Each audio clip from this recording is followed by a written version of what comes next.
My son called me at 3 a.m. Dad, I'm at the police station. My wife hit me, then accused me of attacking her. When I walked in, the sergeant went pale and said, Sir, we didn't know who you were. Hey, Reddit. My son called at 3 a.m. from the police station, said his wife hit him, lied, and they arrested him. I went in expecting a mess. I didn't expect them to know my name. Before we get to that, let me start from the beginning. 15 months into retirement, I still wake up before dawn like I'm being paid to worry. Name's Gavin Mercer, 58, former internal affairs for 26 years, now doing the occasional consulting job when a county office panics and needs someone who knows where the bodies get buried. I live alone, quiet house, quiet streets, and a phone that almost never rings after midnight. My son Cole, 35, steady job, steady life, keeps his distance the way grown kids do. Different last names, fewer complications. We're close without saying we're close. The phone rang at 2:53 in the morning. I was already awake, reviewing procurement audit files for a consulting gig some county administrator begged me to take. Dad. My son's voice cracked through the speaker. He hasn't called me that since he turned 30. Switched to Gavin once he landed his supervisor job, said it felt more professional. Hearing that word sent ice down my spine. I need you. Right now, he added. Where? Hillside Station. Tessa hit me. She called 911 and told them I attacked her. His breath hitched. They arrested me, Dad. They didn't even look at my face. I was pulling on my boots before he finished the sentence. Don't say one word to anyone. Not a syllable. I'm 12 minutes out. The drive took 9. I knew what I'd find. Domestic calls were a disaster waiting to happen. Man plus disturbance call equals arrest, evidence optional. I'd investigated enough misconduct cases involving botched DV responses to write a manual on everything cops do wrong. Hillside Station sat on 5th and Maple, same brick building from the 90s that smelled like burnt coffee and institutional neglect. I'd been there exactly once, 6 years back, to review evidence handling procedures after a narcotics case went sideways. Found enough irregularities to get 2 officers suspended and a lieutenant demoted. The desk officer looked up from his computer. Young guy, maybe 27, with a mustache that screamed 6 months out of the academy. Name tag read Officer Patterson. He'd probably just gotten back from a call, still had his vest on. Short-staffed night shift. He was pulling double duty, front desk and patrol. I'm here for Cole Brennan. Patterson barely glanced at me. Are you family or legal? Family. And I know the process. He started writing. Name? Gavin Mercer. The color drained from his face like someone pulled a plug. He stood so fast his chair hit the wall. Sir, I'll get Sergeant Morrison right now. He practically ran down the hallway. I stood there, briefcase in hand, watching him disappear. Recognition wasn't unusual in my line of work, but this reaction seemed excessive even for someone who knew the name. Sergeant Morrison appeared within 20 seconds. Broad-shouldered woman, mid-50s, steel gray hair pulled tight. I recognized her immediately. The Westbrook precinct scandal. She'd been a patrol supervisor there when I exposed 8 officers running a protection racket with local businesses.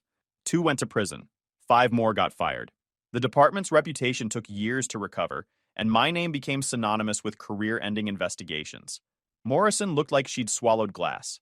Mr. Mercer. She didn't extend her hand. I wasn't aware Cole was your son. Different last names keep things clean. I need to see him. Now. Morrison nodded. This way. The holding area looked exactly like every other depressing station I'd audited. Fluorescent lights humming overhead, casting everything in sickly yellow. Cole sat in an interview room, hands wrapped around a styrofoam cup. His right eye was swelling shut, deep purple bruise spreading across his cheekbone. Scratches ran down his neck, angry red lines that looked like claw marks. He looked up when I entered. Relief flooded his face, followed immediately by something that looked like shame. I didn't do anything. I know. Start from the beginning. The story came out in pieces. Tessa had been volatile for months, escalating from accusations to throwing things. Tonight she'd built an entire fantasy about Cole having an affair with a co-worker named Rachel. There was no affair. Rachel was 63 years old, married to another woman for 20 years, and treated Cole like a nephew. She grabbed a lamp and swung at my head, Cole said. His hands trembled. I caught her wrist. She started screaming, hitting me with her other hand. I just tried to hold her away from me. Then she stopped suddenly, went to the bedroom, and called 911. What exactly did she say when she called? That I attacked her. That she was afraid for her safety. That I'd been escalating for weeks. When officers arrived, what did you tell them? That she attacked me first. That I never hit her. Cole's voice dropped. They didn't even photograph my injuries. They just asked Tessa if she felt safe. She said no. They arrested me immediately. I made notes. Did they separate you for interviews? No. They talked to both of us in the same room initially. Then they arrested me and took her statements separately. Morrison knocked on the doorframe. Mr. Mercer, can we talk privately? I stepped into the hallway. Morrison's expression had shifted from worried to defensive. Your son's wife claims he grabbed her aggressively when she confronted him about suspected infidelity. Says he threw her against the wall and threatened her. She has bruising on both wrists and her upper arm. My son has a black eye, facial contusions, and defensive wounds on his neck that look like someone tried to scratch his eyes out. I kept my voice level. Did anyone document those before hauling him in? Officer Patterson made the arrest decision based on the initial call and Mrs. Brennan's statement. So he arrested someone without photographing all injuries, without separating the parties for independent statements, and without considering that the 911 caller might be lying. I let that hang in the air.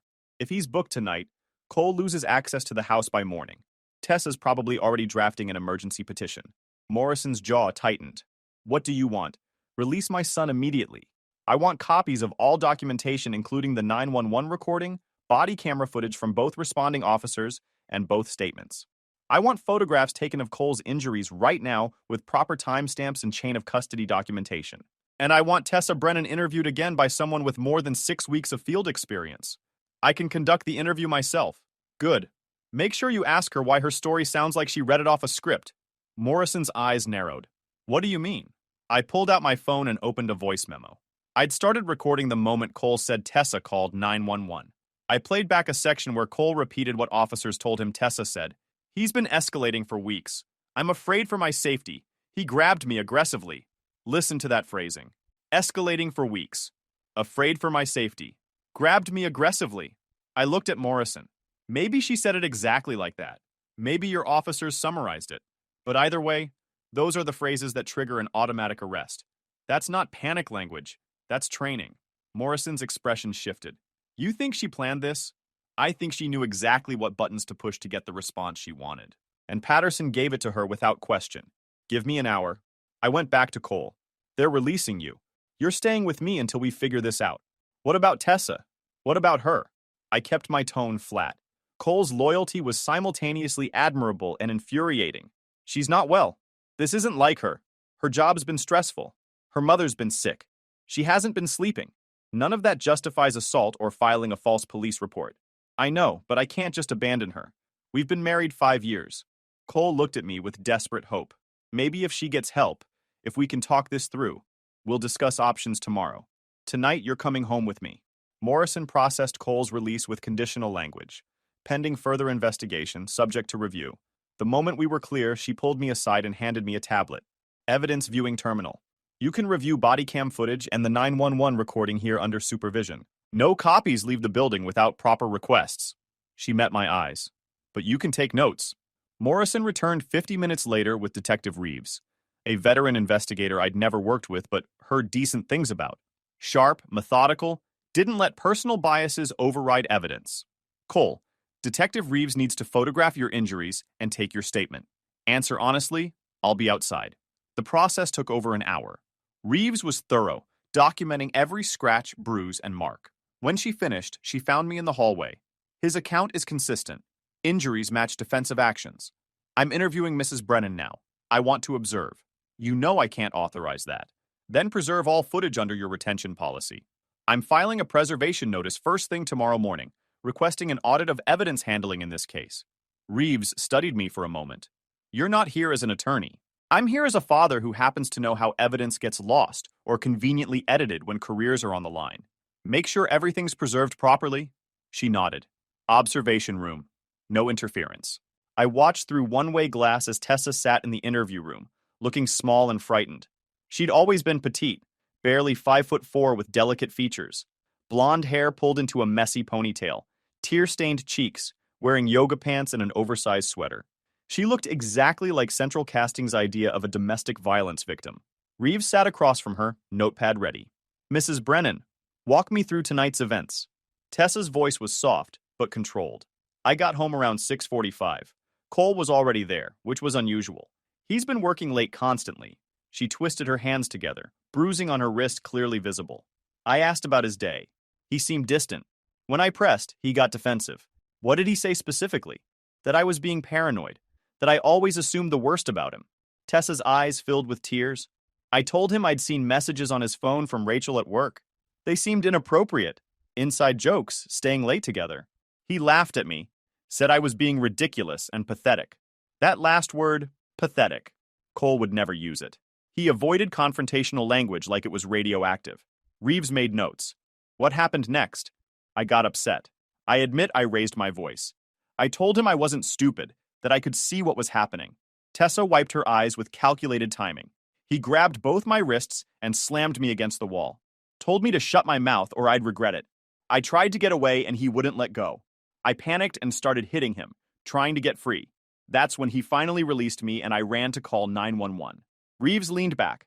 Mrs. Brennan, your husband has significant injuries. Black eye, facial bruising, scratches on his neck. Can you explain those? Like I said, I was fighting to get away. I must have scratched him trying to push him off. Tessa's voice gained strength. What was I supposed to do? Let him hurt me worse? The black eye happened when I was struggling. I didn't mean to hit him that hard, but I was terrified. She looked directly at Reeves. Detective, my husband is 6'1" and works out regularly. I'm barely 5'4". Who do you think would win in a real fight? Reeves interviewed her for another 30 minutes. Tessa never contradicted herself, never showed cracks, always positioning Cole as controlling and herself as frightened. When Reeves emerged, her expression was carefully neutral. Compelling performance. You don't believe her? Reeves's pen stopped moving. She flipped back 3 pages in her notes, underlined something twice. I believe she's had practice lying. I got home close to 6 in the morning. Cole collapsed in the guest room immediately. I went to my office and pulled up the detailed notes I'd taken during the supervised evidence review at the station. Officers Ramirez and Patterson responded at 11:37. Tessa met them at the door, crying and holding her wrists. He grabbed me so hard, wouldn't let go. I was so scared. Please help me. They found Cole in the living room, sitting on the couch with his head in his hands. The lamp, heavy ceramic with a metal base, lay sideways near the coffee table. Cole's face was already swelling, blood from scratches visible on his neck. Sir, stand up and put your hands behind your back, Ramirez ordered. Cole complied immediately. She attacked me. I was defending myself. That's not what we heard. Turn around. Patterson cuffed him, while Ramirez questioned Tessa. Neither officer photographed Cole's injuries. Neither separated them for independent interviews. Patterson made cursory notes, while Ramirez called for transport. The 911 recording was more revealing. Tessa's voice, high but controlled. My husband attacked me. He grabbed me aggressively and threatened me. Please send someone quickly. I'm afraid he'll escalate. Every phrase perfectly calibrated. I spent 2 hours reviewing every frame when my phone buzzed. Unknown number. The voice on the other end was male. Mid-30s, aggressive. You Gavin Mercer? Who's asking? Ryan Brennan. Tessa's brother. We need to talk about your son. I'm listening. He put hands on my sister. Made her feel unsafe in her own home. His voice carried that edge violent men use when they think intimidation works. You need to convince him to drop this. Tell him to admit what he did, apologize to Tessa, and walk away clean. Otherwise, things get complicated. Is that a threat?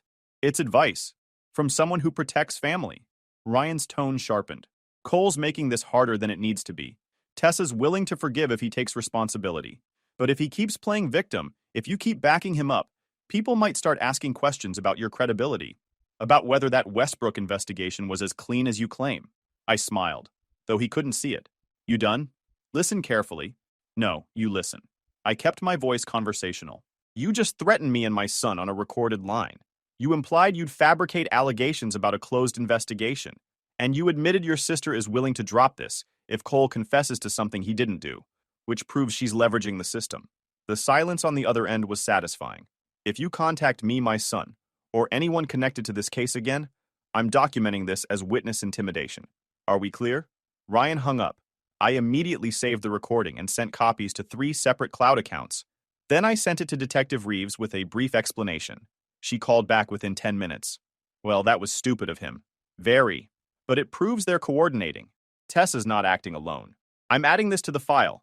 I'm also documenting a formal incident report noting threats against you and Cole. If he contacts either of you or any potential witnesses, he's getting charged. I hung up and tried to sleep. Failed, mostly. Around 7, my phone rang again. This time it was Mitchell Torres, a former colleague from my IA days who'd moved into private sector investigations. Gavin. Heard Cole got jammed up. News travels fast. Small town, law enforcement gossip. Mitchell's tone was cautious. Listen, I know you're helping your son, but be careful. Word is Tessa's attorney is planning something. Ethics complaint, maybe. Claiming you're abusing your reputation to manipulate the investigation. Let them try. I'm serious. You're retired, but you're still connected enough to make people nervous. If they can paint you as the problem instead of Tessa's lies, they shift the narrative. Mitchell paused. Just watch your back. This isn't going to stay clean. It never does. Detective Reeves called me late Tuesday afternoon. I've got phone records. 59 calls from Tessa to Cole this week. 31 after midnight. Harassment pattern. Worse, she said. Texts accusing him of cheating, demanding his location, threatening to make him sorry if he lied. She'd also interviewed coworkers. 2 confirmed Tessa had been spiraling for months. Mood swings, confrontations, public scenes. One saw her throw a stapler at Cole in the break room. He'd brushed it off, embarrassed. What about Rachel? I asked. Reeves almost laughed. 63 years old, married to a woman, completely baffled by the affair accusation. Her messages with Cole are about shipment schedules and Thai food, nothing remotely suggestive. So Tessa invented the whole thing. Completely, Reeves said. I'm recommending charges for assault and filing a false report. DA has the final call, but the evidence is solid.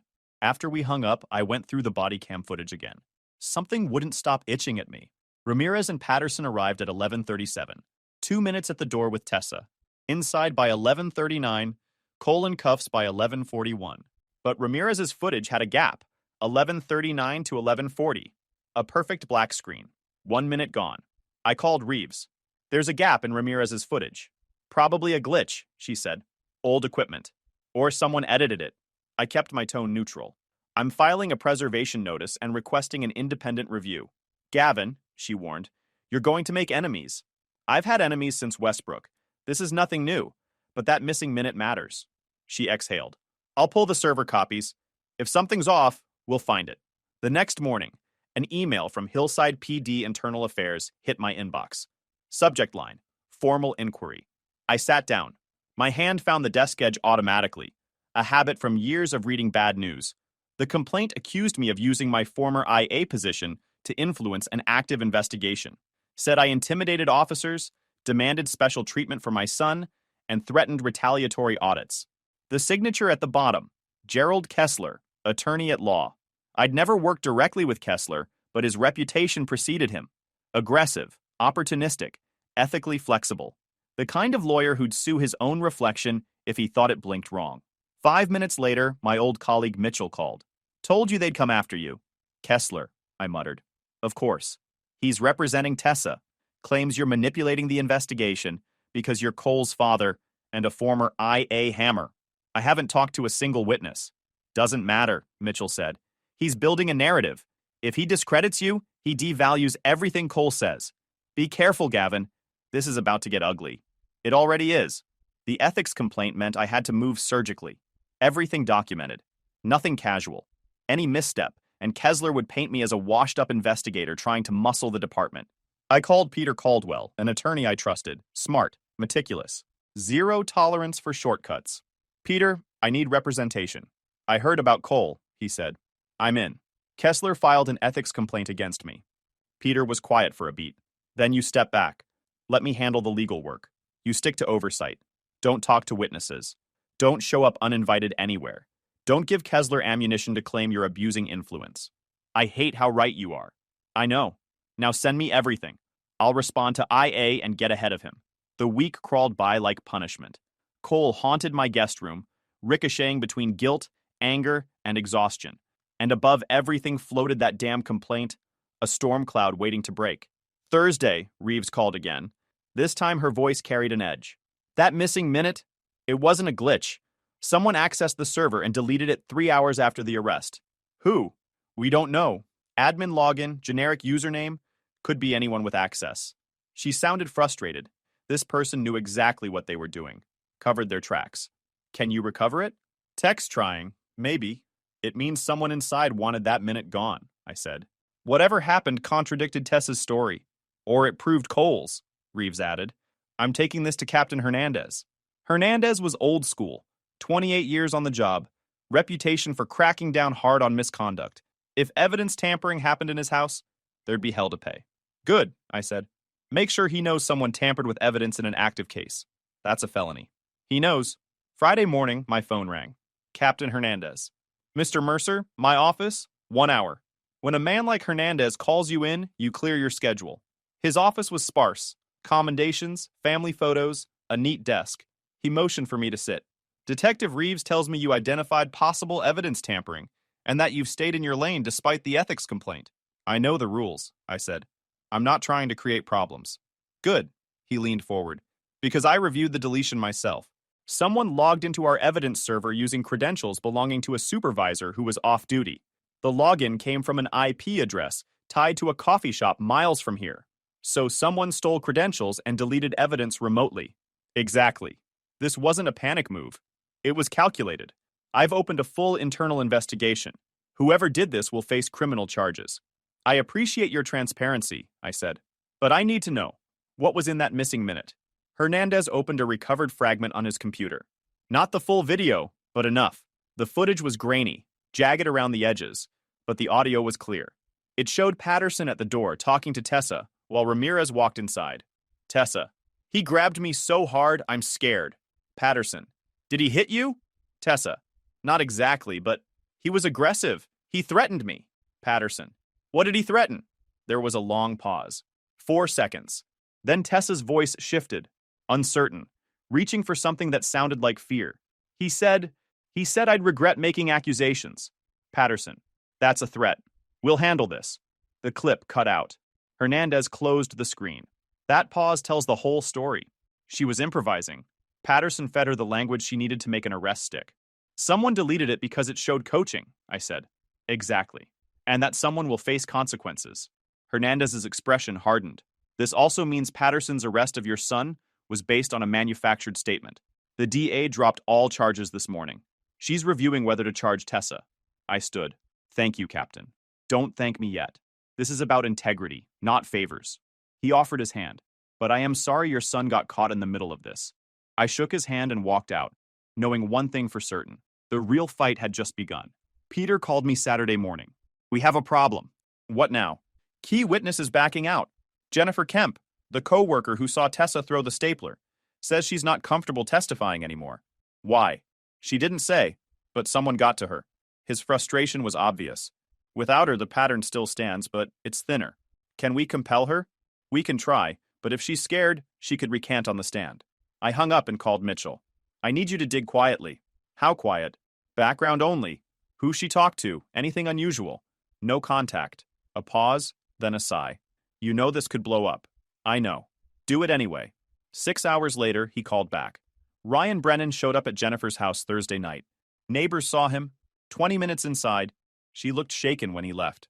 He threatened her. We can't prove it. No recording, no witnesses. But it smells like intimidation. And Gavin, pushing this might escalate things. Ryan doesn't strike me as someone who walks away. Then we make sure he faces consequences. Monday, Peter filed a motion requesting Jennifer Kemp be deposed under oath about any contact from parties tied to the case, explicitly citing concerns about witness tampering. Kessler exploded predictably, accusing us of harassment and filing for sanctions. Judge Walsh, late 50s, former prosecutor, famously unforgiving about witness intimidation, dragged everyone into chambers. Peter and I sat on one side, Kessler and Tessa on the other. Ryan wasn't there in person, but his shadow sure was. Walsh fixed Kessler with a stare that could peel paint. Mr. Kessler, I've reviewed the motions. Has anyone associated with Mrs. Brennan contacted Miss Kemp? Not to my knowledge, Your Honor. Your knowledge is insufficient. She turned to Tessa. Ma'am, have you or anyone acting on your behalf contacted, threatened, or intimidated any witness? Tessa's voice cracked. No, Your Honor. What about your brother, Ryan Brennan? Tessa hesitated. Ryan is protective, but he wouldn't... That's not the question. Has he contacted any witnesses? Another long pause. I don't know what he does on his own time. Walsh's expression hardened. If I find evidence of tampering, I will deny your restraining order petition and refer criminal charges. Am I clear? Yes, Your Honor. She turned to Peter. Motion granted. Ms. Kemp will be deposed. If she refuses or lies, she faces contempt. Thank you, Your Honor. The expedited deposition took place Wednesday. Jennifer looked terrified, hands trembling, eyes darting everywhere but the camera. Ms. Kemp, Peter began, has anyone contacted you regarding your testimony? Yes. Who? Ryan Brennan. He came to my house Thursday night. What did he say? He told me to think carefully, that testifying would be a mistake, that people who make accusations against his family tend to regret it. Her voice dropped. He didn't threaten me outright, but I knew what he meant. Did you report it? No, I was afraid. Are you still afraid? Yes. She straightened slightly. But I'm more afraid of lying under oath. Everything I told Detective Reeves was true. Tessa threw the stapler. She wanted to hurt Cole. The transcript went to the court, the district attorney, and Captain Hernandez that afternoon. Kessler immediately filed an emergency motion to suppress the testimony. Walsh denied it within 2 hours. That evening, my doorbell rang. Ryan Brennan, alone, hands visible, shoulders tight. I cracked the door but kept the screen locked. You're trespassing. We need to talk. Man to man, he said. Nothing you say matters. Leave. You don't get it, he pleaded. Tessa's been through hell. Cole pushed her to it, made her think he was cheating, rubbed that Rachel woman in her face. She snapped. Anyone would. All this legal crap is making everything worse. Just tell him to walk away. They both move on. I raised an eyebrow. Is this your idea of negotiation? I'm trying to keep this from getting uglier. You've got a reputation, Mercer. Westbrook made you a name. But reputations break. Push this, and people might start asking if you planted evidence back then. If maybe those officers were telling the truth about you. I held up my phone so he could see the recording light.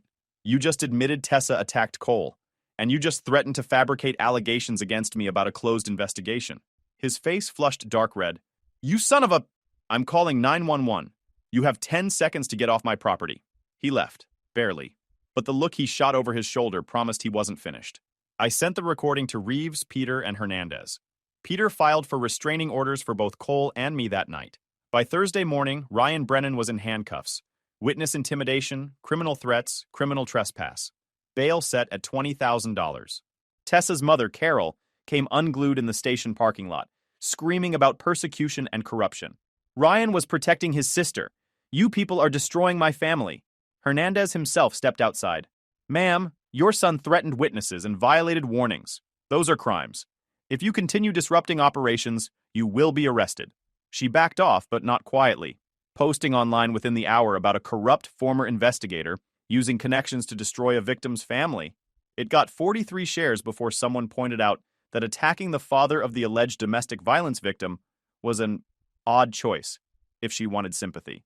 Meanwhile, Jennifer's deposition stood. Ryan was in jail. Kessler's strategy was collapsing, and Tessa's case was about to follow. The restraining order hearing was scheduled for the following Monday. Kessler had filed Tessa's petition, claiming she feared for her safety and requesting Cole be barred from their shared house. Peter was handling the legal work. My job was to stay quiet and let the evidence speak. Sunday afternoon, everything went sideways. Cole and I were reviewing his testimony when my phone rang. Dispatch number. Mr. Mercer, this is Officer Santos from Hillside PD. We're at your son's residence responding to a disturbance. Your presence is requested. What kind of disturbance? Ma'am claimed someone broke into the house and destroyed property. She's saying it was your son. We'll be there in 15 minutes. The drive felt longer than it was. When we arrived, 3 patrol cars were parked outside. Tessa stood on the lawn talking to officers, gesturing emphatically. The front door was open. I could see broken glass and overturned furniture from the street. Officer Santos met us at the property line. Mr. Mercer, Cole, your wife claims someone broke in and trashed the house. She says she was out grocery shopping and came home to find this. Cole looked genuinely shocked. I haven't been here since the arrest. Can you prove that? I've been staying with my dad. We've been together all day. Santos made notes. The destruction appears targeted. Electronics smashed, clothing shredded, photos broken, but nothing valuable is missing. No TV, no jewelry, no cash. I kept my voice neutral. Who reported it? Mrs. Brennan called 911 about 40 minutes ago. Claimed she came home from the store and found this. Did she provide receipts showing when she was shopping? Not yet. I'd recommend checking timestamps on those purchases. I met Santos's eyes. I'd also recommend photographing everything before it gets disturbed further. Santos nodded slowly. Already done. And we're pulling security footage from neighbors' cameras. The investigation took 3 hours. During that time, Detective Reeves arrived and questioned Tessa extensively. Her story kept shifting. First she was shopping for an hour, then it was 90 minutes. Then she couldn't remember exactly when she left. Reeves pulled me aside around 6. Neighbor across the street has a camera. Shows Tessa leaving the house at 2:15 p.m. with grocery bags already in her car. She came back at 3:30, went inside for 45 minutes, then came back out and called 911. So she destroyed her own house during those 45 minutes, then claimed Cole did it. Looks that way. We found a receipt in the trash from a grocery store dated yesterday. She bought the food yesterday, kept it in her car overnight, then used it as an alibi for today. Reeves shook her head. This was planned. She wanted documentation of Cole being destructive and violent. Can you prove it? Circumstantially, yes. Direct evidence is harder. But when I add this to the pattern of false reports, it builds a compelling case. Tessa was questioned for another hour. When Reeves finished, Tessa's composure had completely shattered. She was crying, angry, defensive, rotating through emotions like someone testing which one would work. Reeves approached Cole and me. I'm recommending additional charges against Mrs. Brennan for filing another false report and potentially for insurance fraud if she tries to claim this on her homeowner's policy. What about the restraining order hearing? I'll be providing my report to the court. Judge Walsh will see exactly what happened here. We left around 8. Cole was quiet during the drive. She's not going to stop, is she? His voice was flat, exhausted. She's going to keep escalating until something breaks. People like Tessa don't stop when they're losing. They double down. I glanced at him. But she's also making mistakes now. Desperation creates sloppiness. What if she does something worse? Then we document it and make sure she faces consequences. The restraining order hearing Monday morning was pure theater. Kessler tried to paint Tessa as a terrified victim, trapped in an abusive marriage. But Peter systematically dismantled every claim. He presented phone records showing Tessa's obsessive calling pattern, witness statements from co-workers about her erratic behavior, Jennifer Kemp's deposition about the stapler incident, Detective Reeves's report about the staged house destruction, the recovered body cam footage showing Patterson feeding Tessa her statement. Kessler fought hard, but the evidence mountain was overwhelming. Judge Walsh reviewed everything with the kind of cold efficiency that made lawyers nervous. When she finally looked up, her expression was granite. Mrs. Brennan, I've reviewed all evidence and testimony. I find your petition lacks any credibility whatsoever. The pattern of behavior documented here shows you were the aggressor, that you filed false reports, and that you've attempted to manipulate the legal system to punish your husband for imagined offenses. Walsh paused. I'm not only denying your restraining order request, I'm issuing a restraining order against you on behalf of Cole Brennan. You are to have no contact with him. You are barred from his workplace. You will vacate the shared residence within 72 hours. Tessa stood abruptly. This is insane. He's lying. His father is manipulating. Sit down, Mrs. Brennan, or I'll hold you in contempt. Walsh's voice could have cut steel. Tessa sat, shaking. Furthermore, Walsh continued, I'm forwarding this entire case file to the district attorney with a recommendation for prosecution on multiple counts of filing false reports, perjury, and evidence tampering conspiracy. You've wasted law enforcement resources and attempted to destroy an innocent person's life. That will have consequences. Court adjourned. Kessler walked out without speaking to Tessa. She sat alone at the table, staring at nothing. Cole and I left through the side exit. Outside, he stopped and took his first deep breath in weeks. That night, Peter called.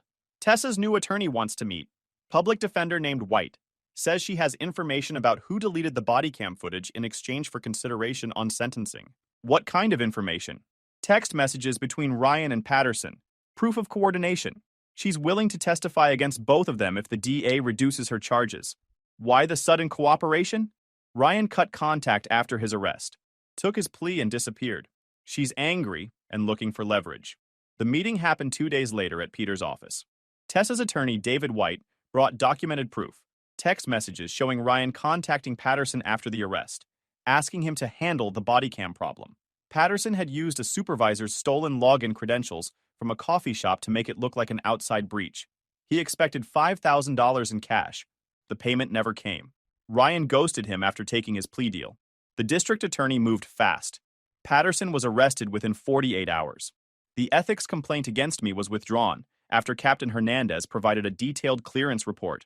Tessa received 18 months in county jail and 5 years probation in exchange for her testimony. The judge's sentencing statement was brutal. Mrs. Brennan, you weaponized the legal system against an innocent person. You manipulated law enforcement, perjured yourself, and showed no remorse.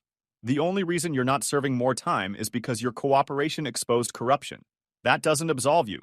Patterson got 3 years in state prison for evidence tampering and obstruction. Ryan violated probation 8 months later by creating a fake social media account to contact Cole. He went back for another year. 6 months after everything ended, I met Cole for breakfast at a diner near his new apartment. He'd sold the house, bought a smaller place closer to work, started dating a teacher named Olivia. He looked different, lighter. The weight he'd been carrying was gone. "You did good," I said. "We did good." Cole smiled. "I've been thinking about what you said that first night, about how some people manipulate the system because they know how it works. And I'm glad I had someone who knew how to fight back." He paused. "Not everyone gets that." "No, they don't." We finished breakfast and walked out into cold morning air. Cole headed to work. I went home to review files for a new consulting case. Allegations of evidence tampering in a small-town department 3 counties over. The fight never really ends. But this time, we'd won. And sometimes, late at night when sleep wouldn't come, I'd remember Cole's voice at 2:53 in the morning saying, "Dad, I need you." And I'd think about all the people who made that same call with nobody on the other end who knew how to answer. That thought kept me working. Guys, we are so close to hit 100,000 subscribers on this channel. If you are not subscribed to the channel, please consider subscribing. It really helps hit that 100,000 mark. Thanks for making this dream come true.